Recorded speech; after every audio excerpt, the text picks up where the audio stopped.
আমি 1 মাস 10 দিন 15 দিনের জন্য মুম্বাই গুজরাট চলে যাই, ওখানে কিছু প্রোগ্রাম সারি। আমি অন টাইমে প্রোগ্রামগুলো নিই, শুধুমাত্র বোম্বাই আর গুজরাটের প্রোগ্রাম করি, হায়দ্রাবাদের প্রোগ্রাম করি।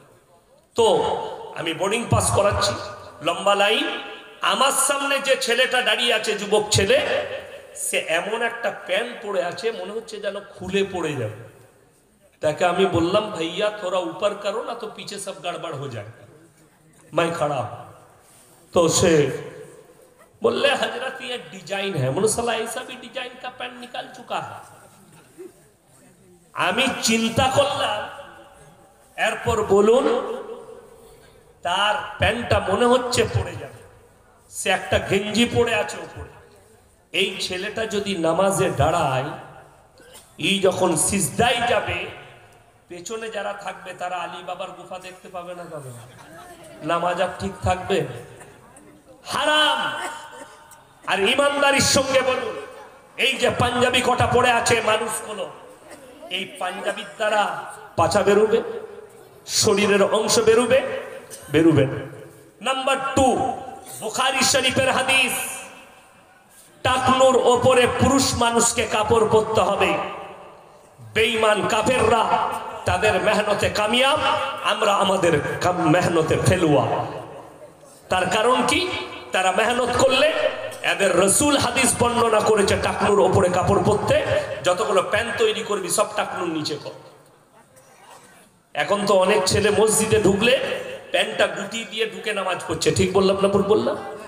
তাকে জিজ্ঞেস করুন, যদি কোন পৃথিবীর মৌলবি ফতোয়া দিতে পারে যে খালি নামাজের সময় টাকনুর ওপরে কাপড় থাকলেই হবে, বাকি টাইম নিচে থাকলে হবে, আমি চ্যালেঞ্জ দিলাম, জীবনে আর সমাজের বুকে বক্তব্য দেবো না কোনো মৌলবি যদি অ্যাকসেপ্ট করে আমার এই চ্যালেঞ্জ।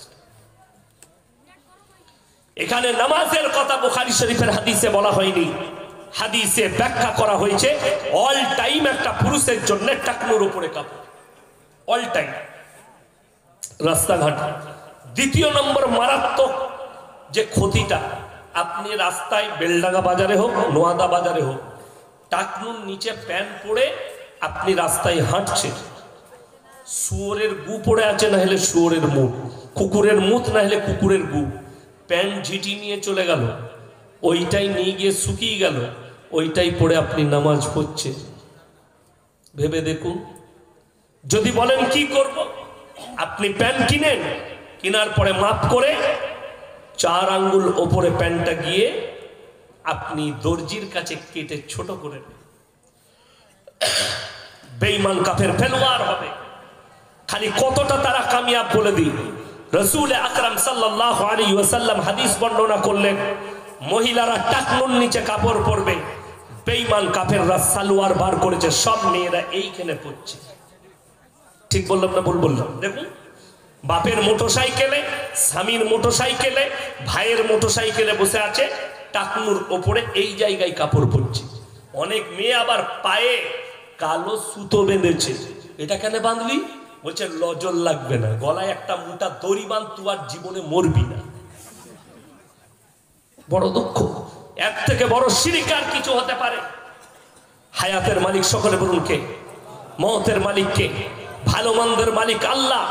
তাহলে তুমি বিশ্বাস করেছো একটা শুধুমাত্র সুতোর উপরে, যে সুতোটা মানুষ তৈরি করেছে, যে মানুষকে আল্লাহ সৃষ্টি করেছে, যে মানুষের ব্রেন আর বিবেকটা আল্লাহ সৃষ্টি করেছে, তাকে বাদ দিয়ে একটা মানুষের তৈরি সুতোর উপরে বিশ্বাস যে এটা বাঁধলে আমার লজর লাগবে না।